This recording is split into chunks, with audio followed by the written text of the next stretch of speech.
Short notice पे बुलाने से आप आ गए हैं। तो एक जींद पुलिस की तरफ से हमें एक सूचना आपके थ्रू जो है पूरी सोसाइटी में देनी थी, क्योंकि यहाँ ये देखने में आ रहा है कि यहाँ के जो नवयुवक हैं वो किसी लालच में आकर और जो है विदेशी मेनली अमेरिकन जो टेरिटरी है वहाँ जाने के लालच में जो है वो गलत तरीके से गलत लोगों के संपर्क में आके अपने पैसे भी लुटवा बैठते हैं, और जो है कई ऐसी भी घटनाएं हुई हैं कि जिनमें जान भी गंवानी पड़ी है। और वहाँ डिटेंशन सेंटर जो अमेरिकन लॉज के हिसाब से बने हुए हैं उनमें भी उनको कई महीनों तक रखा जा रहा है। और कुल मिला के परिवार को भी परेशानी होती है, और जो एक हमारी इंडियन जो सोसाइटी है उस पर भी कहीं ना कहीं दाग लगता है इन सब चीज़ों से। तो मेरा इस प्रेस कॉन्फ्रेंस के माध्यम से ये आग्रह है सभी नौजवान लोगों को और अन्य जो जो है विदेशी धरती पे जाके कुछ काम करना चाहते हैं विशेषकर अमेरिका में, तो वो एक ऐसे जो है ट्रैवल एजेंट से ही संपर्क करें जो ऑथराइज्ड हो। तो उसके अलग अलग तरीके हैं ये सब चेक करने के, वो किसी अनऑथराइज्ड ट्रैवल एजेंट से जो है ना संपर्क करें। जो है गलत तरीके से वो बिल्कुल ना जाएं। जैसे सुनने में आता है कि डंकी रूट बड़ा एक फेमस टर्म हो गया है, तो वो जो है लैटिन अमेरिकन कंट्रीज़ के थ्रू जगह जगह जो है कुछ कुछ 10-10 दिन रुक के डिफरेंट कंट्रीज़ में वो रूट लेके 2 महीने से 3 महीने की एक जर्नी वो पैदल भी होती है, बड़ी टफ होती है, और जो एक दीवार अमेरिकन टेरिटरी में बनी हुई है बॉर्डर के ऊपर उसको फांद के जो है वो जाते हैं। और उनका जो लास्ट में ये होता है रिजल्ट निकलता है वो डिटेंशन सेंटर ही होता है। तो ये प्लीज़ मेरा आग्रह है ये ना करें। अगर किसी को जाना है तो वो वैलिड रूट वैलिड जो एक प्रोसीजर है उसको फॉलो करके ही जाए। सर, जींद में लगभग जनवरी से ये चला हुआ डिपोट का ज़्यादातर संख्या में डिपोट किए जा रहे हैं। हरियाणा पंजाब के युवा ज़्यादा दिखाई देते हैं। तो जींद में लीगल तरीके से कितने हाउसेज चलते रहे हैं जो वीज़ा लगाते हैं, गैर लीगल पर कितनी भी कार्रवाई की गई है अभी तक? जी, जो हमने अभी जानकारी जुटाई है उसके हिसाब से यहाँ करीबन 30 से 35 इस तरह से इमिग्रेशन सेंटर बोल के ट्रैवल एजेंट बोल के काम कर रहे हैं। उनमें से जो ऑथराइज्ड है वो हमारी जानकारी के हिसाब से 2 ही हैं जिनको गवर्नमेंट अप्रूवल मिला हुआ है। जो बाकी हैं हम समय समय पर, क्योंकि ये मुद्दा उठ रहा है कि इलीगल डिटेंशन अमेरिकन टेरिटरी में हो रही है, उनके साथ कुछ टॉर्चर भी हो रहा है हमारे सिटीजन्स के साथ में, तो इसकी गंभीरता को लेते हुए हमने उसकी समय समय पर जांच भी करवा रहे हैं। लेकिन अधिकतर में ये जानने को मिलता है कि वो अपना दूसरे कामों में लग गए हैं, उन्होंने अपने वो इमिग्रेशन सेंटर बंद कर दिए। एसपी साहब, जब भी कोई नागरिक बाहर से बाहर जाता है उसकी बाकायदा पुलिस वेरिफिकेशन होती है। जब पुलिस वेरिफिकेशन होती है केवल उस व्यक्ति की ही होती है या जो एजेंट उसको भेजा जा रहा है उसकी भी की जाती है? अगर की जाती है तो आप बता रहे हैं केवल 2 अधिकृत थे, तो दूसरों जगह क्यों गए? जी, इसमें मेरा ये कहना है कि इस पूरी प्रोसीजर में कुछ लैप्सेस हमें नज़र आए हैं। तो डेफिनेटली जो आप एंगल एक बोल रहे हैं ट्रैवल एजेंट को भी साथ में इसमें वेरीफाई करने का, उसमें जो लैप्सेस हैं वो हम कवर अप करेंगे। अब तक कितने चेकअप किया गया है उनका एजेंटों का? जी, हमारे जो मेनली ये सिटी जो एरिया है जींद का, सकीदोगरा, नरवाना का, उसमें ये फैले हुए हैं लगभग ये 30 से 40 लोग। तो हमने लगभग सबका वेरिफिकेशन ये कर लिया है। कोई मुकदमा दर्ज हुआ?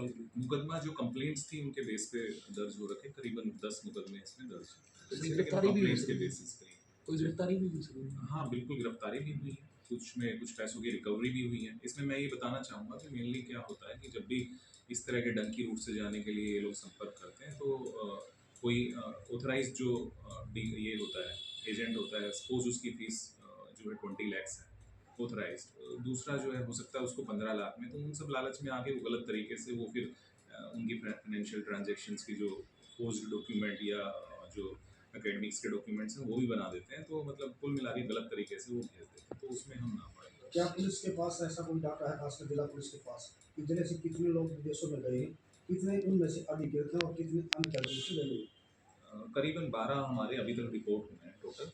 तो जो एग्जैक्ट नंबर आप जानना चाह रहे हैं कि जो ऑथराइज्ड रूप से गए हैं वो फिलहाल राइट नाउ मेरे पास नहीं है, बट ये हम अवेलेबल करा सकते सर, कोई आपराधिक मामला जुड़ा हुआ है किसी के साथ जो रिपोर्ट किए गए हैं? अभी 3 जो आए हैं। नहीं, इन तीनों में अगर विशेष कर ये जो पिछला 26 तारीख को 3 लोग आए हैं, तो आपराधिक मामला तो इनमें हमारे जिले में से नहीं है, लेकिन हरियाणा के अन्य हिस्से में कुछ लोग ऐसे हैं जिनके साथ में ऐसा नहीं है। जैसे अमेरिका डिपोर्ट कर रही है, जैसे इंडिया में बांग्लादेशी का मुद्दा बार बार चलता है, बांग्लादेशियों को जैसे जींद से कोई चिन्हित किया गया है कि कितने लोग यहाँ पर? अभी अभी इस वर्ष में तो ऐसा नहीं हो पाया है। हमने वेरिफिकेशन जैसे मैं बता रहा हूँ जारी रखते हैं। जो मेनली इस तरह के हमने ये हॉटस्पॉट्स जो आइडेंटिफाई कर रखे हैं, जैसे कि ब्रिक किलन होते हैं, भट्टे हैं, या फिर कोई इस तरह की झुग्गी झोपड़ी जो शहर के आसपास बन जाती हैं, तो उन पे हम समय समय पे हमारे यहाँ इंटेलिजेंस एजेंसी स्टेट गवर्नमेंट की भी है, सेंट्रल गवर्नमेंट की भी है और पुलिस जो लोग हैं वो मिलके करते हैं।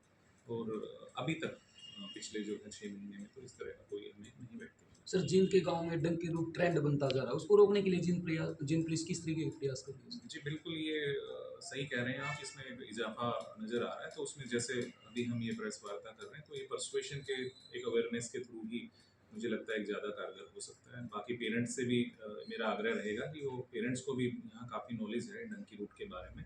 वो पड़ोसी का बच्चा वहाँ 4-5 साल से गया हुआ है, तो उस लालच में जो है अपने बच्चे की ज़िंदगी खतरे में ना डालें। डंकी के रूट 3 लड़के गए थे सर, उनके पेरेंट्स अभी डिप्रेशन में हैं। उनका कहना कि कार्रवाई होगी या नहीं होगी, अगर पुलिस के पास आते तो कार्रवाई होगी नहीं, जैसे 26 तारीख को जैसे ही आए हैं मेरी तरफ से तो कंसर्न एसएचओज को और एक हमने हमारे जो सीआईए जुलाना है उनको इसमें नोडल बनाया है इन तीनों लोगों के लिए। तो जैसे ही इनकी हमें कंप्लेन मिलती है हम इसमें रजिस्ट्रेशन थ्रू प्रॉपर चैनल करेंगे, इनकी जांच करके डेफिनेटली जो कानूनन कर पाएंगे। सर जो 2 अधिकृत आपने बताए हैं जो भेजते हैं इसमें, वो कौन से एजेंट्स हैं सर, उनके नाम बता सकते हैं ताकि वो लोगों मैं- को मैं ज़्यादा आपको- अवेयरनेस हो? हाँ जी, मैं आपको वो एक हमारा प्रेस जो नोट होगा उसके थ्रू इन्फॉर्म करवा रहा हूँ, ऑलरेडी आप डाल दीजिए। सर डंकी रूट के रास्ते जो ग्रामीण इलाकों के बच्चे हैं वो ज़्यादा जाते हैं, कोई इस तरह कोई गांव के अंदर कोई मुनादी वगैरह कराई जाएगी इसको जागरूकता के लिए? बिल्कुल, ये भी जैसे मैंने कहा है अवेयरनेस के लिए हम करा सकते हैं। ये डेफिनेटली एक अच्छा सजेशन है, डीसी साहब से चर्चा करके हम कराएंगे। और जहाँ तक पुलिस की बात है 112 व्हीकल्स हैं उनसे भी हम ये सब करवाएंगे। ठीक। सर भारत सरकार स्टेट गवर्नमेंट की एडवाइजरी इस प्रकार से कोई कि उसके लिए आप अवेयरनेस के लिए स्कूल कॉलेजों में जब नशे के लिए काम करें तो इस विषय पे काम किया जा सकता है? जैसे मैंने कहा अवेयरनेस हम इसमें बढ़ाएंगे, तो बिल्कुल हम नशे पे और साइबर क्राइम पे फोकस करते रहे हैं, तो ये वाला मुद्दा भी हम उसमें साथ जोड़कर आगे लेके चलेंगे। एक सर जींद में कोई किसी बच्चे को विदेश में बेचने का मामला भी था, उसमें एफआईआर भी दर्ज हुई है, उसकी वर्तमान स्थिति क्या है सर आपकी संज्ञान मुझे में? खेद है, मैं राइट नाउ मेरे पास इसमें अपडेट नहीं है, तो डेफिनेटली मैं आपको गदर मीडिया तो आप देखें और उसमें अच्छी नई ताज़ा खबरें सुनने को मिलेगी, देखने को मिलेगी। और हरियाणा में क्या चल रहा है क्या नहीं चल रहा है ये भी आपको पता चलेगा। और चैनल को लाइक करें, सब्सक्राइब करें और शेयर करें। थैंक यू, धन्यवाद।